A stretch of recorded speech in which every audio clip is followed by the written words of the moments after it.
부활의 증인들이라는 제목으로 함께 은혜를 나누겠습니다. 여러분들의 삶에도 이런 축복이 있기를 바랍니다. 두꺼비 새끼 난 이야기 들어보셨나요?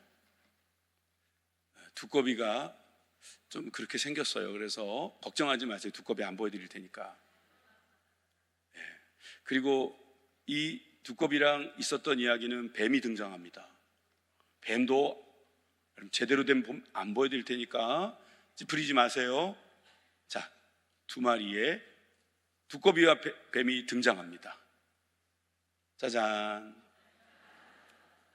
어느 날 두꺼비가 뱀을 만났습니다. 그런데 이 두꺼비가 말이에요, 오늘따라 까붑니다. 자꾸 약을 올리면서 화를 돋굽니다. 어떻게 됐을까요? 두꺼비는 결국 뱀에게 잡혀 먹힙니다. 그냥 허무하게 싱겁게 이 싸움이 끝나버렸죠. 그런데 뱀이 갑자기 쪼그라들기 시작하는 겁니다. 시름시름 앓더니 얘가 그냥 쪼그라들더니 조그매지더니 나중에는 뻥! 뭐가 나왔어요?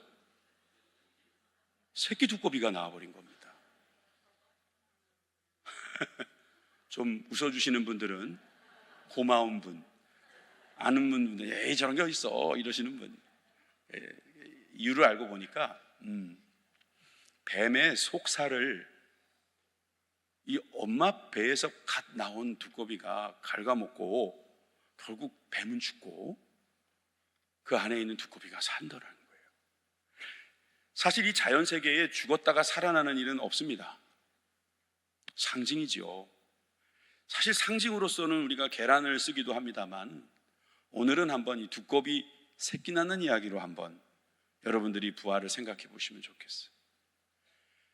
두꺼비 한 마리가 죽었어요. 얘기는 죽었습니다. 알고 보면 그 죽음은 자신의 힘으로서는 이 새끼를 제대로 키울 수 없다는 걸 알았던지 뱀에게 들어간 거죠. 그 두꺼비는 죽었습니다. 그런데 결국 그 두꺼비는 뱀도 죽였습니다. 그리고 그 동네에 한 마리 있던 두꺼비가 이제는 수백 마리가 돼버린 것입니다. 여러분, 이런 부활 비슷한 것이 이 세상에 많이 있죠.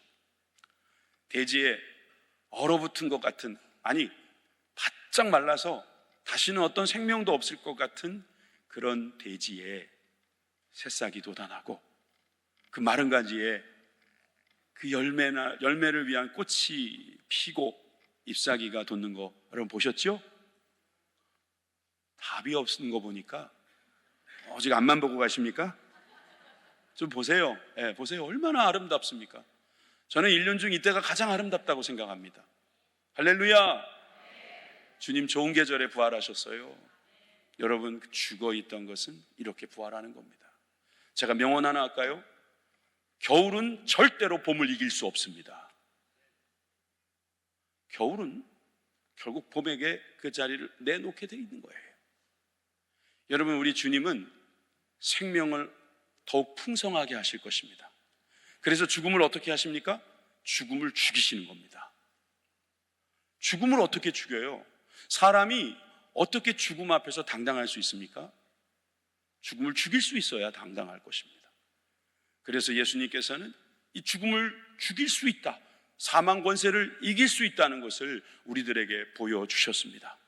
그렇다 하여 여러분들이 지금 이렇게 늙어가고 계시는데 여러분들이 나중에 늙기 직전에 다시 젊은 사람이 된다는 뜻은 아닙니다.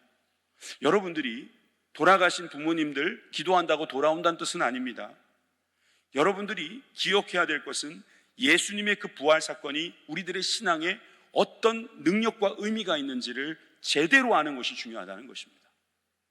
여러분들이 생각하는 부활, 오늘 성경에서는 어떻게 말씀하시며 그 부활의 의미가 우리들한테 무슨 의미가 있으며 또 부활이 우리들에게 그 의미뿐만 아니라 우리들의 삶에 또 생활에 우리들이 가는 길에 어떠한 영향이 있는지 함께 살펴보기를 원합니다. 먼저 이사야 말씀 43장 12절의 말씀을 제가 읽겠습니다. 내가 알려주었으며 구원하였으며 보였고, 다시요, 내가 알려주었으며 구원하였으며 보였고 너희 중에 다른 신이 없었나니 그러므로 너희는 나의 증인이요 나는 하나님이니라 여호와의 말씀이니라. 이스라엘을 향해서 주님 말씀하시는 거예요. 내가 너희들에게 알려준다. 너희들을 구원한다. 너희들에게 보여준다. 그래서 너희들은 증인이 되라. 이런 말씀을 하신 거예요. 이스라엘에게 하신 그 말씀이 오늘도 영적인 이스라엘인 저와 여러분들에게도 해당되죠. 우리는 증인으로 살아라. 그 말씀해 주시는 거예요. 고린도전서 15장 말씀도 보십시오.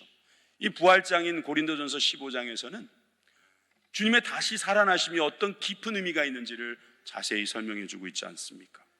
고린도전서 15장 14절은 이렇게 말씀합니다. 그리스도께서 만일 다시 살아나지 못하셨으면 우리가 전파하는 것도 헛것이요 또 너희 믿음도 헛것이며 또 우리가 하나님의 거짓 증인으로 발견되리니 우리가 하나님이 그리스도를 다시 살리셨다고 증언하였습니다. 만일 죽은 자가 다시 살아나는 일이 없으면 하나님이 그리스도를 다시 살리지 아니하셨느니라. 여러분, 다시 살아나신 주님이 계시지 않으면요, 우리는 증인이 안 돼요. 그것을 거짓 증인이라고 하죠. 그것도 그냥 거짓 증인이 아니에요. 하나님의 거짓 증인이래요. 하나님이 뭐가 아쉬우셔서 거짓말을 하시겠습니까? 하나님께서 뭐가 부족하셔서 증인을 세우시겠습니까? 여러분, 이 거짓 증인이란 말은요, 결국 있을 수 없는 일이라는 말입니다. 하나님의 거짓 증인이라는 단어 자체를 부정하고 싶습니다. 그러니까 여러분, 부활이 없다, 다시 살아남이 없다, 이 말 자체는요 성립되지 않습니다. 다시 살아나셨다고 증언하는 우리들의 모든 것이 참되다는 것은 그 다시 살아나는 일이 없다면 우리 예수님도 못 살리시고 또 우리도 못 살리실 것이기 때문입니다. 여러분, 이 부활을 믿으시면 아멘 하십시다. 대부분 아멘 하신 줄로 압니다. 그러나 남들이 하니까 그냥 습관적으로 하신 분들도 계실 겁니다. 결국 우리는 증인이 되기 위해서는 경험을 해야 돼요. 목격을 하든지, 뭔가 여러분들의 삶에서 체험되어야 되는 거잖아요. 그것도 없는데 내가 어떻게 증인이 되겠습니까? 그런데 오늘 본문에 보니까 증인들이 등장합니다. 저는 바라기는 여러분들도 이런 증인이 될 것을 믿습니다. 그리고 여러분, 우리가 왜 부활의 증인이 되어야 되는지, 예수님께서 보여주셨고 살아나셨고 또 우리들에게 말씀하신 것을 우리가 보고 듣고 그로 인하여서 우리는 증인으로 주님이 세우시기를 원하시기 때문입니다. 그래서 오늘 본문에서 우리는 증인들의 특징을 살펴볼 수 있습니다. 첫째, 견디는 사람인데 언제까지 견디나 볼까요? 끝까지 견디는 사람입니다. 언제까지요? 끝까지. 여러분, 끝까지 견디십시오. 끝까지 견디십시오. 지난 주간 고난 주간 우리가 특별 새벽 기도회를 드렸습니다. 아름다운 시간이었습니다. 전도도 해오시고 말이에요. 이분 저분 차에 태워오시고요. 그 정해진 시간까지 부르짖으며 기도하고요. 우리의 죄를 용서해 주실 것을 믿고 회개하고요. 주신 말씀을 의지해서 한 주간 정말 열심히 사셨습니다. 근데 어제 토요일도 우리가 새벽 기도를 갑자기 하게 됐어요. 특별 새벽 기도회죠, 당연히. 그때 어린이들도 많이 왔어요. 청년들도 많이 왔어요. 그래서 제가 그분들 너무 보고 흥분해가지고 내가 뭐라고 말했는데, 그분들은 어떤 사람이냐 기억나세요? 어제 새벽 기도 오신 분들은 어떤 사람이다? 끝내주는 사람이다. 끝내주는 사람이 되십시오. 여러분, 끝장을 보세요. 끝장을 보셔야 돼요. 여러분, 장터에 나가면요 끝장을 보세요. 끝장에 가면은요 가격이 싼 게 많이 나옵니다. 때로는 공짜로도 줍니다. 끝장을 보세요. 장터에는 끝이 중요합니다. 근데 우리 신앙도 마찬가지예요. 끝까지 가셔야 돼요. 어떤 분은 코로나 왔다고 팔아먹고, 어떤 분은 뭐 정치적인 색깔이 다르다고 팔아먹고, 또 어떤 분은 이렇게 팔아먹고 저렇게 팔아먹고 나중에 어디 가 있는지 보이지도 않아요.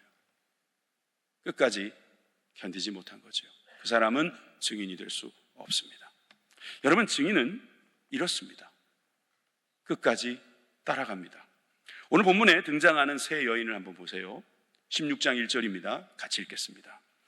안식일을 지남에 막달라 마리아와 야고보의 어머니 마리아와 또 살로메가 가서 예수께 바르기 위하여 향품을 사다 두었다가, 여인들이 예수님께 온 이유는 죽어 있으신 예수님께 향품을 바르기 위해서 간다 그랬습니다. 저들의 기대는 그저 죽어 있는 예수님 보기를 원하는 것입니다. 그 말은 절망이에요. 자신들에게 실망을 준 예수님을 어찌 보면 의리인지 어찌 보면 그것이 그냥 미련인지 몰라도 그냥 끝까지 가보는 겁니다. 십자가에까지 쫓아갔어요. 제자들 중에 대부분은 도망갔잖아요. 그런데 여인들은요, 끝까지 갔어요. 그리고 예수님의 시신이 묻혀있는 무덤까지 지금 쫓아간 거예요. 우리나라야 염을 해버려서 관에 넣으면 그 다음에 우리 시신을 만질 일이 없지만 이 이스라엘, 이 유대 땅에서는 시신에게 그 냄새가 있고 부패가 심하니까 향품을 바른다고 해요. 여러분, 그 일을 하려고 간 겁니다. 이들에게는 절망이 가득합니다. 실망이 가득합니다. 이제 앞으로 어떻게 살아야 하는가? 내가 그동안 믿고 의지했던 예수님 없이 내가 어떻게 살아야 하는가? 그런 사람들이었는데 그래도 끝까지 가보는 겁니다. 문제도 있었습니다. 그들의 문제는 2절, 3절에 또 나와 있습니다. 안식구 첫날 매우 일찍 해도 들 때에 그 무덤으로 가며 서로 말하되 누가 우리를 위하여 무덤 문에서 돌을 굴려주리요. 아주 현실적인 문제죠. 향품을 바르려면 무덤 문이 열려야 들어가는데 닫혀 있는 거예요. 아니 도대체 무덤에 무슨 문이 있고 그게 돌로 돼 있다고? 당시에 무덤으로 보이는 그 무덤을 한번 보시겠습니다. 이렇게 생겼어요. 근데 앞에 동그란 게 있죠. 이게 굴러가요.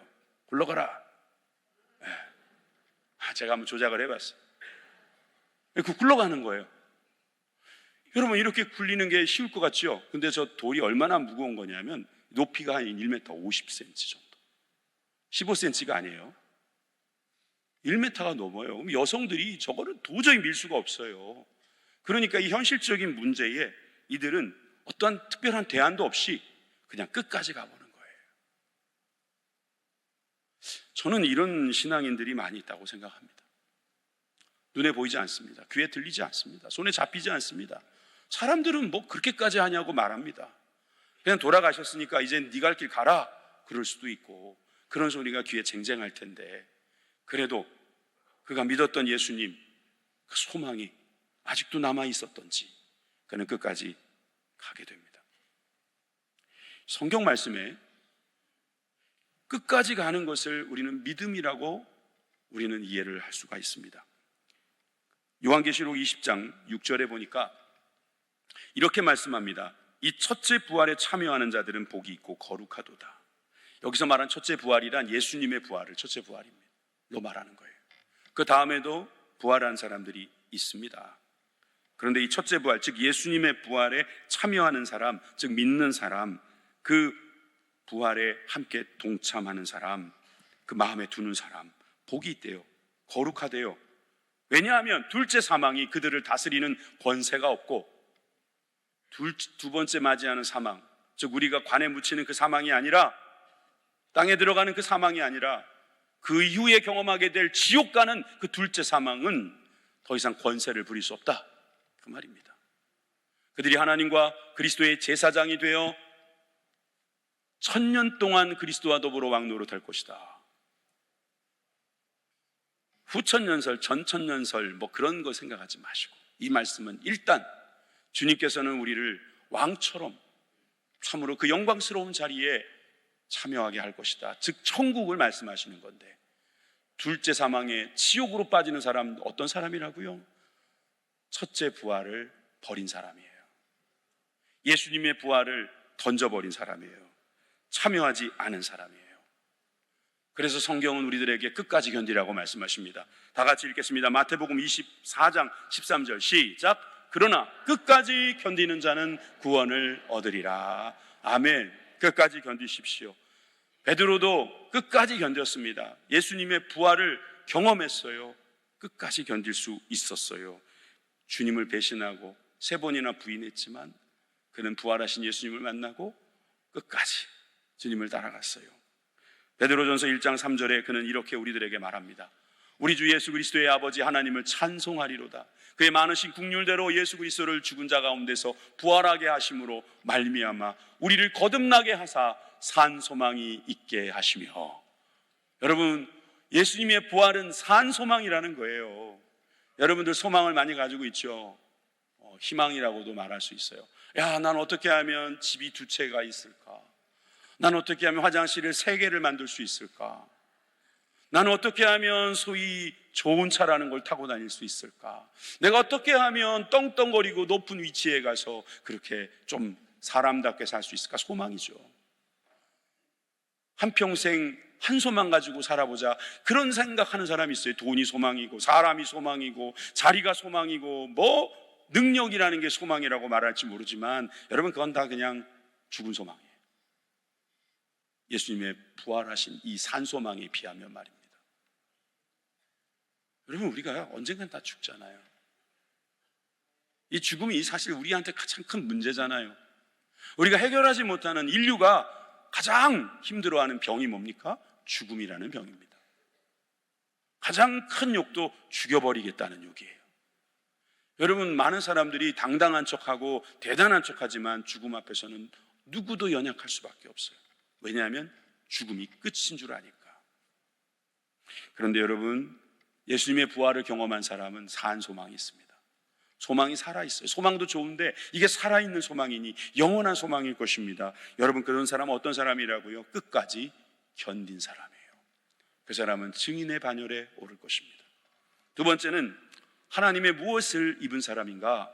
바로 은혜를 입은 사람이에요. 은혜를 입은 사람. 여러분들이 은혜를 입기 위해서 전화를 받으셔야 될 것입니다. 빨리 전화를 받으셔서 그 하나님의 은혜가 얼마나 큰지를 확인하시기를 바랍니다. 이 영상을 보시는 분들은 왜 성도들이 웃으시고 왜 뜬금없이 전화 이야기를 하시나 할 텐데, 여러분, 어차피 전화벨은 계속 울릴 거니까 잠깐 쉬었다 갑시다. 받으셨지요? 네, 감사합니다. 여러분, 하나님의 음성을 들으셔야 돼요. 전 그걸 전화라고 생각할 수 있어요. 여러분, 은혜라는 여러 가지 그림이 있어요. 여러분, 은혜의 표현이 가능하다고요. 여러 가지 표현을 한번 살펴봅니다. 오늘 마가복음 16장의 4절에서 5절 말씀을 읽어보시면 눈을 들어본 즉 돌이 굴러져 있었다고 그래요. 은혜입니다. 여자들이 할 수 없는 일을 누군가가 해놨습니다. 내 힘으로 할 수 없는 일을 해놓은 것입니다. 할렐루야.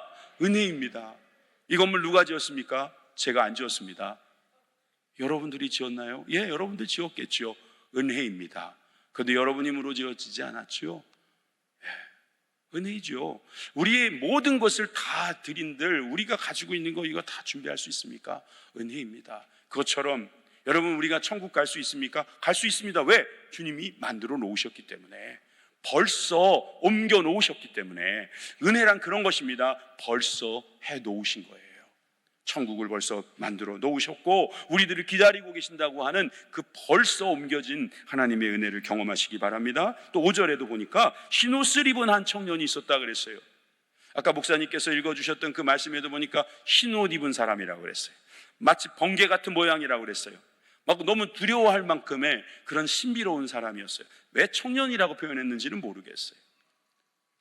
예, 청년이 천사의 모습을 가졌다라는 말은 전화를 받으시면 알겠지만 이것은 표현일 뿐입니다. 예, 표현일 뿐입니다. 그죠? 예, 이 표현에서 여러분들이 굳이 기억해야 될 것은 이 청년 모습이 아니고 이 청년이 누구일까? 마태복음에 보면 천사라고 표현하고 있습니다.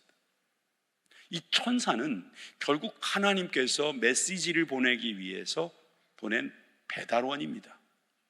천사를 섬기지 마세요. 천사를 의지하지도 마세요. 그려 하나님의 은혜를 전달하는 수단일 뿐입니다. 여러분, 이런 귀한 축복이 있기 위해서 하나님께서는 대언자를 통해서 말씀을 전하는 거예요.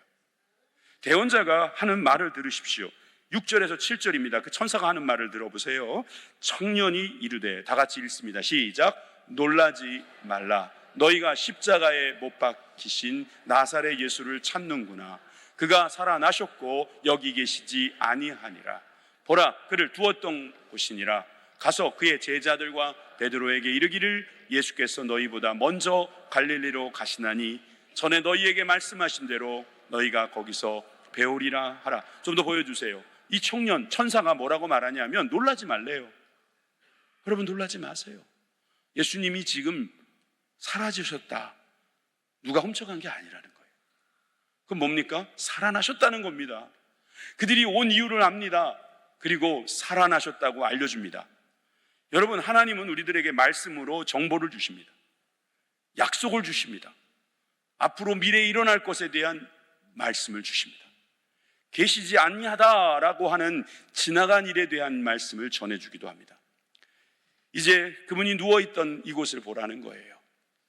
그리고 주님이 이 자리에 계시지 않고 어디로 가셨다고 말하고 있습니까? 너희보다 먼저 갈릴리로 가셨다. 예수님께서 갈릴리에서 다시 보자고 하셨나 봐요. 너희에게 말씀하신 대로 너희가 거기서 배우리라 하라. 배우리라 라는 말은 정보지만 하라 라고 하는 말은 명령입니다. 명령은, 즉 우리들에게 주신 말씀은 하나님의 은혜입니다. 은혜라는 말은 그저 우리들에게 정보만 주는 것이 아니라 어떻게 함으로 해서 일어나는 다음 과정이 될 수 있어요. 여러분, 성경 말씀은요, 약속 아니면 명령이에요. 두 가지로 정리할 수 있어요. 대부분은 약속이에요. 대부분은 내가 너희들에게 이렇게 해주겠다. 또 일부는 명령입니다. 두 가지 안에 다 들어가 있어요. 그것을 설명하기 위한 거예요, 다. 여러분, 명령이든 약속이든 이 말씀은 하나님의 은혜입니다. 그 은혜를 경험하는 저와 여러분들이 되길 바랍니다. 이 천사들을 만났다는 것은 하나님의 은혜를 경험했다는 것이죠. 하나님의 말씀을 들은 거예요. 즉 계시의 말씀을 들었다는 거예요. 그렇다고 해서 여러분은 멋대로 성경을 해석해 놓고 그거를 계시라고 말하지 마세요. 어디서 꿈을 꾸고 나셔서 그 꿈이 계시라고 그렇게 너무 확신하지 마십시오. 여러분들이 그것이 계시인지 정확하게 판단하려면 하나님의 말씀을 확인하는 과정이 필요합니다. 하나님이 약속하신 그 약속을 갑자기 뒤집으실 리가 있겠습니까? 하나님께서 사랑하라고 하신 그 명령을 갑자기 취소하거나 뒤집으시겠습니까? 여러분, 우리가 잘 알려면 그동안 하나님이 하신 말씀, 그 은혜를 알아야 할 것입니다.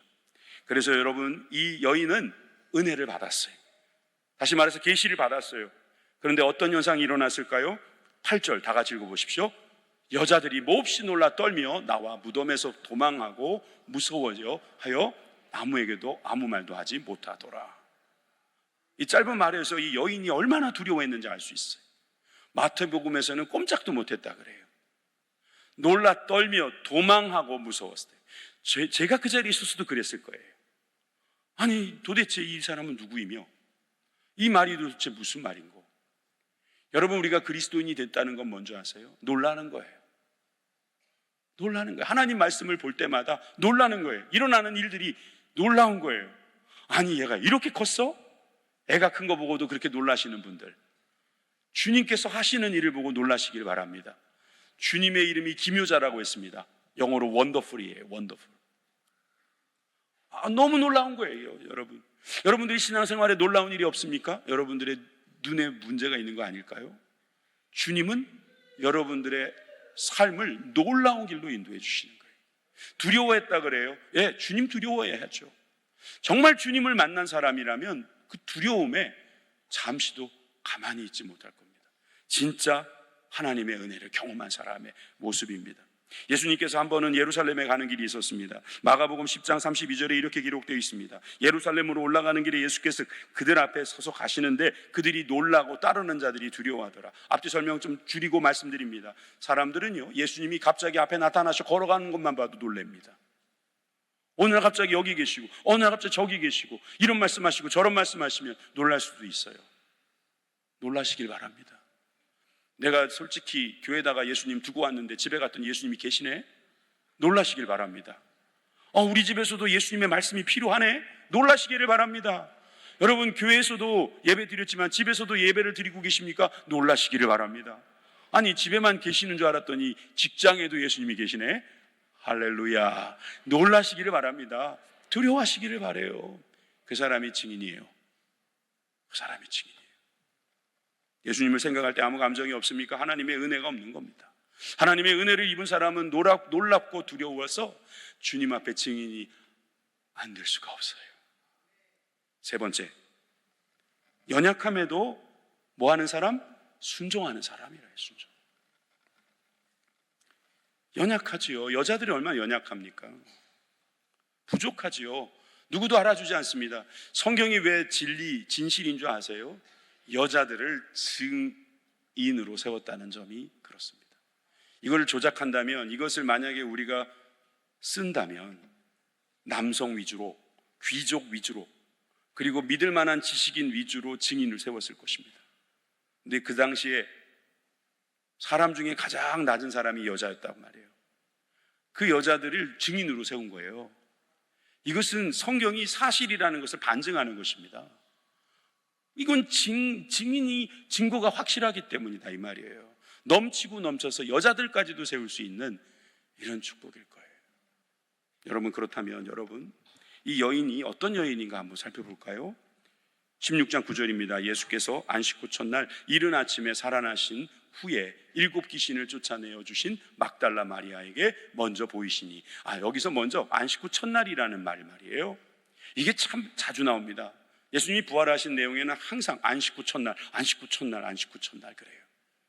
그 안식 후 첫날이 언제예요? 바로 오늘이에요.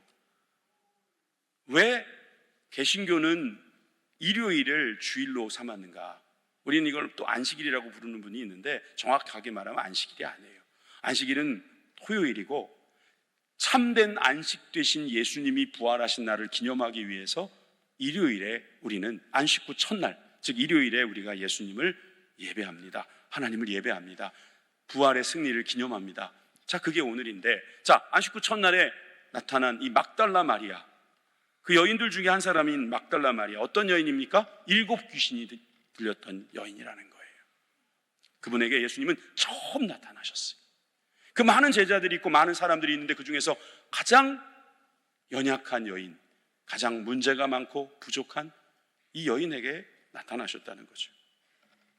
여러분들은 혹시 귀신에 들려본 적 있습니까? 없지요? 근데 귀신을 두려워해 본 적이 있으십니까? 있지요. 솔직히 있잖아요, 그죠? 귀신 나올까 봐 걱정하시잖아요, 그죠? 예수님의 부활을 경험한 다음에 우리들에게 나타난 현상 중에 하나가 귀신을 무서워하지 않는다는 것입니다. 손 없는 날에 이사하시잖아요. 누구 손이에요? 여러분 손이에요? 손이 없어졌어요? 손이 없는 날에 왜 이사해요? 손이 있어야지 이사하지. 누구 손이에요? 누구 손? 빨리 말하세요. 진행하게. 누구 손이에요? 귀신 손이라면서요. 귀신 손. 귀신 손이 그날 바빠가지고 다 어디 가가지고 그날 뭐 잔치하고 파티한다고 그날만 또 귀신들이 없다면서요. 이게 말도 안 되는 소리인데, 그런데 여러분, 귀신 들리진 않았어도 귀신을 두려워하는 사람들은 이 세상에 너무나 많습니다. 게다가 이거 7 귀신이니 온갖 귀신, 종합 귀신들이 돌아와서 이 여인을 얼마나 괴롭혔겠습니까? 그런데 귀신아 물러가라, 이 한마디에 귀신들이 다 떠나가니까 이 여인이 이분이 바로 그리스도구나, 메시아구나, 그 이후부터 쫓아다니는 거예요. 끝까지 오잖아요. 지금 하나님의 은혜를 입잖아요. 결국은 예수님을 첫 번째로 만나는 그런 놀라운 자리에 임하게 됐지요. 증인 1호 증인 되는 거지요. 여러분들도 뭐 귀신까지는 들리진 않으셨어도 예전에 귀신을 무서워하면서 귀신을 의식하면서 귀신에게 잘 보이려고 했다면, 이제는 귀신 같은 거 없고, 귀신 같은 거는 하나님의 영 앞에서는 꼼짝도 못한다고 믿고 부활의 승리로 살아가는 증인 되시기를 바랍니다. 마가복음 16장 10절에서 11절에 보니까 예수님을 만난 이 마리아가, 막달라 마리아가 뭘 하는가 보세요. 예수와 함께 있던 사람들이 슬퍼하며 울고 있는 중에 이 일을 어떻게 했다고요? 알렸대요. 아까 다시 보라고 하라, 다시 본다고 해라 라는 그 말을 그대로 순종한 거예요. 알렸다는 거예요. 두렵지만 떨리지만 의심도 없지 않아 있지만 알렸다는 거죠. 11절에 그들은 예수께서 살아나셨다는 것과 마리아에게 보이셨다는 것을 듣고도 믿지 아니하니라. 놀랍죠?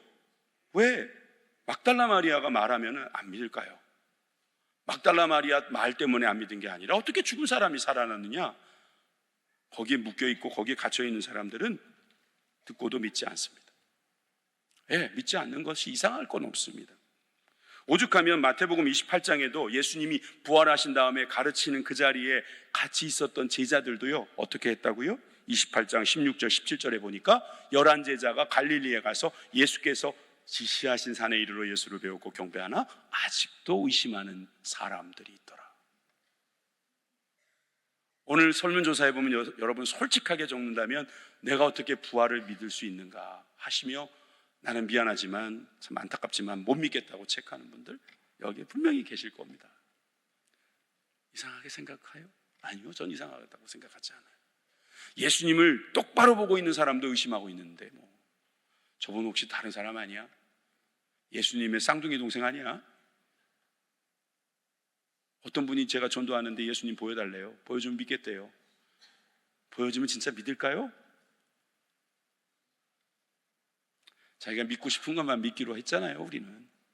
그런데 예수님을 믿었다 이 말은요, 연약함 중에도 자기에게 찾아오신 그 은혜가 너무 고마워서 그 말씀대로 순종하다 보니까 정말 예수님과 함께 살아가는 그런 인생이 되더라는 거예요. 순종하게 된 거죠, 어떻게 보면. 그냥 알려라라는 말에 그냥 단순하게 순종했는데 그 놀라운 복음이, 즉 예수님은 죽으셨지만 부활하셨다는 이 놀라운 소식이 온 천하에 증거되기 시작하기 됐다는 거였죠. 여러분, 이것을 우리는 의심이라기보다는 주님을 더 알려고 하는 길로 열어갈 수 있기를 바랍니다. 도마도 의심했거든요. 내 손으로 만져봐야겠다는 거예요. 내 눈으로 봐야겠다는 거예요. 근데 보잖아요. 만지잖아요. 시카고에 가면 제가 공부하다가 이제 시카고를 이제 그 옆이니까 자주 왔다 갔다 하는데 하도 좋은 대학이라 그래서 제가 한번 가봤어요. 그러니까 입학한 건 아니에요. 오해하지 마세요.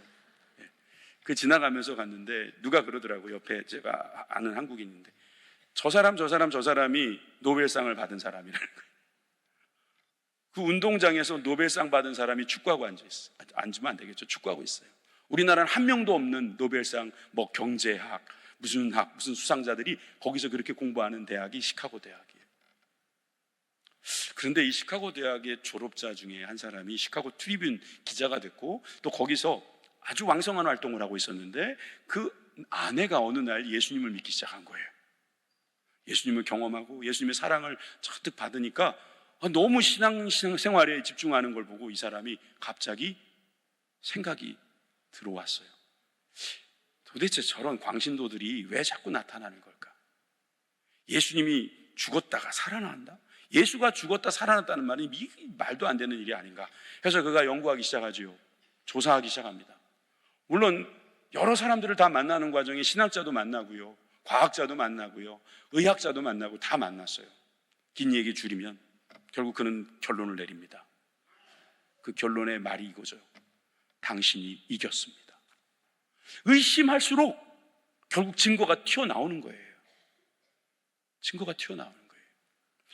여러분들에게 좀 같이 전하자고 나눠드렸던 여기에도 그 내용이 있지만 여러분, 예수님의 부활 소식을 증거하는 사본이요 2만 5천 권이 넘어요. 2000년 전에 있었던 역사학 또는 무슨 의학 거기에 대한 사본은요 고작 몇 권밖에 없어요.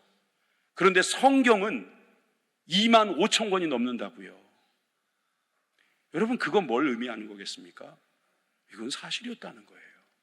더더군다나 제자들이요 예수님을 배신하고 도망갔던 사람들입니다. 그런데 갑자기 이 사람들이 뒤집어졌어요. 그러니까 여기저기 가서 죽어요. 여기저기 가서 죽음을 자초하는 일을 해요. 심지어 그 의심했던 도마는 인도까지 가서 창에 찔려 죽었다는 말이 있어요. 그런 걸 보면 분명히 부활하신 예수님을 만났던 증인이 있다는 거예요.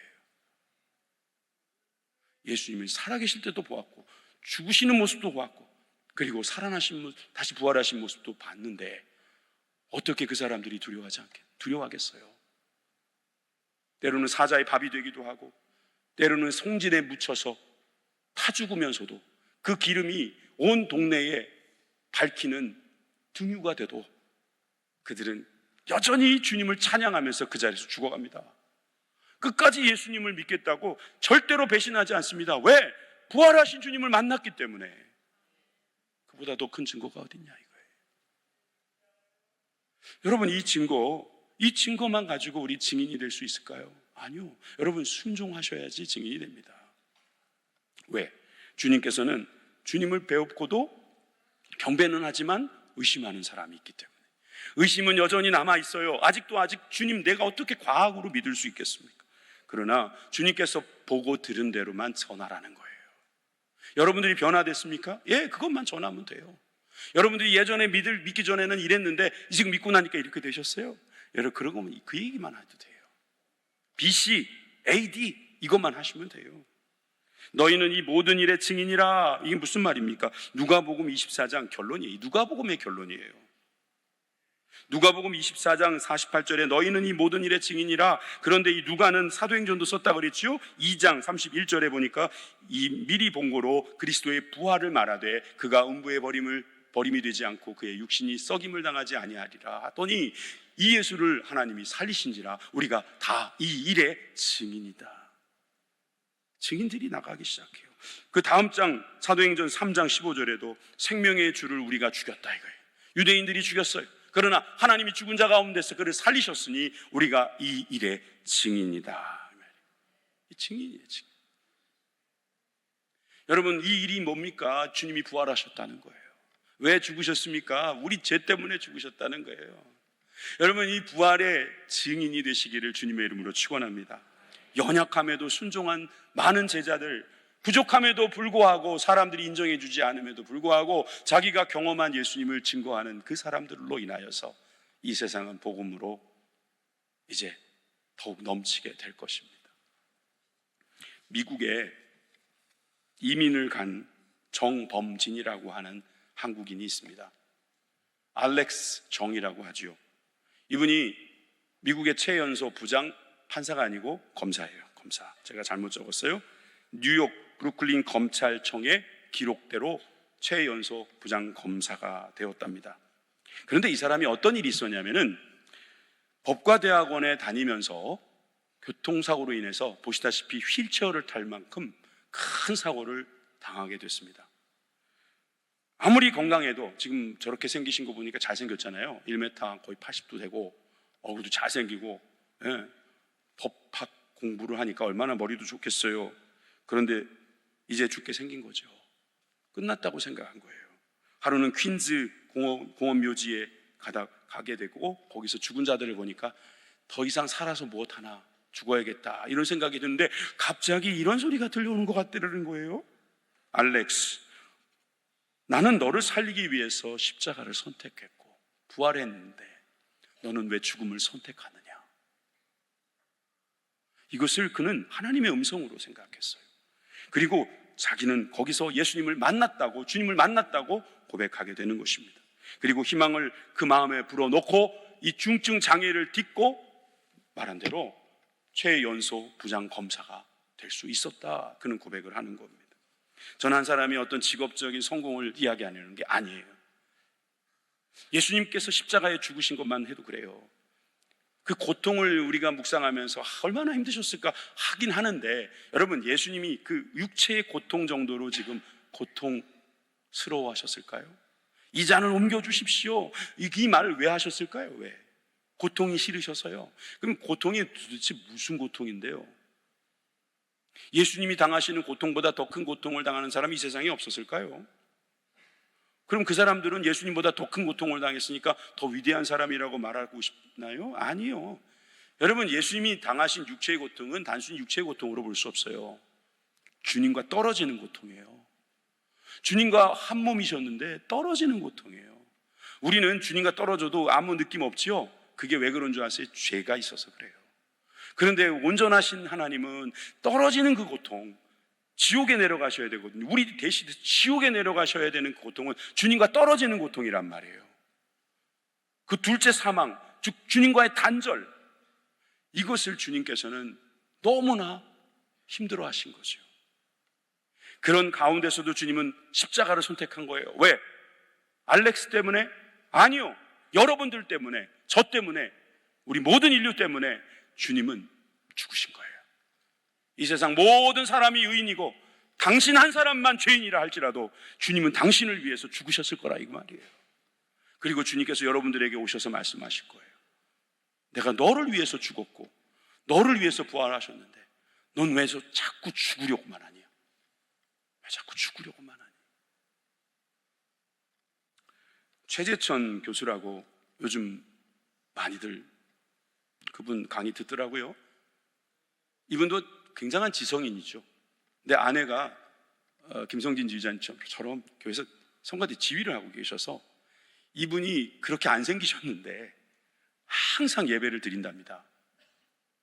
궤도라고 하는 유튜버가 이 사람하고 만나서 이 인터뷰를 하는 과정에서 그런 내용을 말하더라고요. 자기는 그 지방에 난 교회를 다니면서 그 사람들을 보면 참 놀랍다는 생각을 했다는 거예요. 왜 그러냐면 자기는 솔직히 생명학적으로 보면, 생물학적으로 보면 자기는 목적이 없대요. 본인은 목적이 없대요. 생물에 무슨 목적이 있겠냐는 거죠. 태어났으니까 사는 거지. 그렇게만 살고 있는 생물학자라는 거죠. 그런데 교회 다니는 사람들은 보면 목적이 있는 거예요. 어디에서 와서 무엇 때문에 사면 어디로 가는지 우리는 알잖아요. 그분이 생각할 때 그 정도면 포기하고 그냥 떠나고 싶을 텐데 이 사람들은 안 떠난다는 거예요. 거기서 지키고 의지하고 소망을 갖더라는 거예요. 대단한 사람이라고 그분이 말해요. 그래서 저는 이렇게 말하고 싶어요. 그분도 빨리 주님 만나셨으면 좋겠어요. 교회를 그렇게 열심히 다니시는데 주님 만나셨으면 좋겠어요. 여러분, 우리도 그래요. 우리가 이 세상에 살면서요, 목적? 그래요. 어떤 사람은 없어요. 그런데 부활하신 주님을 만난 사람이요, 그 사람은요 달라져요. 달라져요. 예수님의 부활이 그만한 힘이 없다고요? 그럴 리가요. 우리 주님께서 여러분들을 그렇게 오늘 만나 주실 것입니다. 그 주님을 만나고 부활의 기쁨으로 증인 되시는 귀한 역사가 있기를 주님의 이름으로 축원합니다. 기도하겠습니다. 하나님.